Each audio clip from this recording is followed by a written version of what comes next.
right, you guys, what's going on? We're gonna talk about swim jigs today. And really, today I wanna talk about, it's late summer, it's hot, we're post-spawn, all those fish they're well off beds, and they're hunting up. They're trying to recover. They're trying to put on some protein. They're trying to feed, they're trying to get fat again.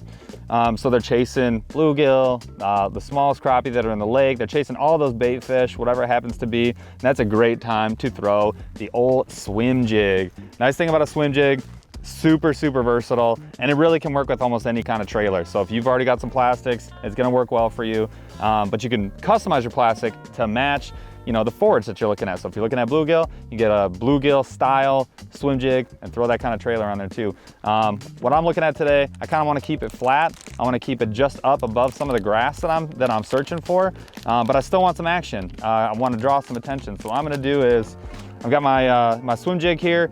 What you're going to notice about a swim jig, this is meant to go through lots of different kinds of cover, but not super dense cover, right? So you're thinking high grass, sparse grass, anytime you see some reeds that you need to work through, but I'm not trying to work it through the mats, right? So you're gonna have a pointed head. It's gonna be an arrow shape that's gonna help it work its way through some of that cover. It's gonna have a skirt, but it's not gonna be a super heavy duty skirt. It's actually gonna be a lighter skirt that's gonna give it, again, that wavy action that's gonna help you mimic a bait fish. And then the weed guard is gonna be a little bit longer, it's gonna be a little bit lighter, and it's probably gonna be over a medium hook. You're not typically gonna see the heavy duty hook. Hook sets should be standard. You do not need to home run swing them. Now, a lot of people, they're gonna throw a paddle tail. That's the first thing they're gonna go for, and there's nothing wrong with that. A lot of times, that's what I'm gravitating to at first. But in daylight today, where I know I can hop it through some grass, but I want my trailer actually to be pretty flat so I can rest on some of that cover and not get down into it too far. I actually pick a craw. This one today that I've got that I'm gonna choose first is a Z-Man Turbo Craws.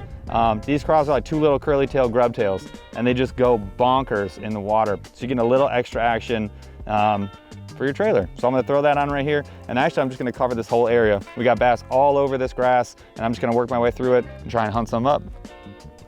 Nice thing about the Z-Man as a trailer, even if you got these craws on there, they look kind of delicate, but check that out. No fish is ripping it off, and it's not going anywhere. It's a really nice thing about Z-Man, that elastic material is super special. Lets you do a lot of things that you just can't do with other baits, especially as a trailer. Nice thing about a swim jig is you don't need a lot of highly specialized gear. You don't need like a super soft rod. You don't need, a super fast gear ratio. You don't even really need a bait casting setup, but that's what I prefer. So what I like is a setup like this. 717, something like that, medium heavy, kind of your go-to standard setup. Anything in the 7 range is fine. You can make an 8 work though, and you can really make a 6 work if you really have to in terms of gear ratios. There's really not a bad option. Where you're gonna struggle is if you get something that's too soft. You do need to get some solid hook penetration. Those hooks are sharp, but you got a brush guard in the way. Sometimes you got some plastic, and a lot of times you're gonna have some kind of vegetation. So you're gonna wanna get that fish out quickly. I actually just a second ago lost one because it got wrapped up around some of these reeds that are hanging out here. You got some leverage, pop the hook. So, but a 7-foot, medium heavy, good standard setup works so good for a swim jig. That's what I prefer. The other thing too, that works for a big wide range of weights too. 1/4 ounce and all the way up to maybe 3/4 ounce, you can get away with that, and that covers a heck ton of water. So we talked about versatility and the way that you use it, and all the different places you can kind of fish it, but it also works with your standard go-to setup, which is really nice. That means it's accessible to everybody, and it works for almost like the entirety of summer. It's great in late summer over grass, but it's good all summer long too, which is awesome. So as far as good ways and some rules of thumb when you're working a swim jig, it kind of depends on your trailer, and it kind of depends on what type of cover you're fishing. So if I'm working a spot like this where I've got mixed tall grass and some shorter grass, your standard just like retrieve and not giving it and not working the bait at all, you're gonna struggle a little bit because you're gonna hang up on some of that grass that you don't really want to.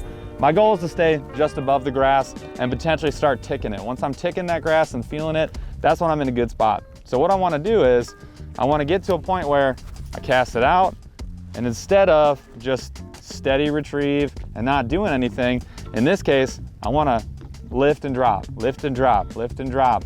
And I'm taking real good advantage of those little TRD or those Z-Man legs, right? Those little craw arms that are moving on the turbo cross. I'm taking full advantage of those because every time I lift and every time I drop, those things get a little more action. That makes the bait a little more spicy and potentially draws in an extra bite. Now, if you get taller grass that you find yourself hanging up in, you just speed up your retrieve. A steady retrieve works really great, but again, it depends on the cover. If a steady retrieve is what's required to keep you over the cover, steady retrieve it is. If it's steady retrieve and you can add some action and stay above that cover and get in the strike zone, that works great too. All right, you guys, that's a quick rundown on the swim jig. It's a good all-around bait. Anytime you see bass feeding on bait fish, go ahead and reach for that swim jig. Hope you enjoyed the video, and we'll catch you out there.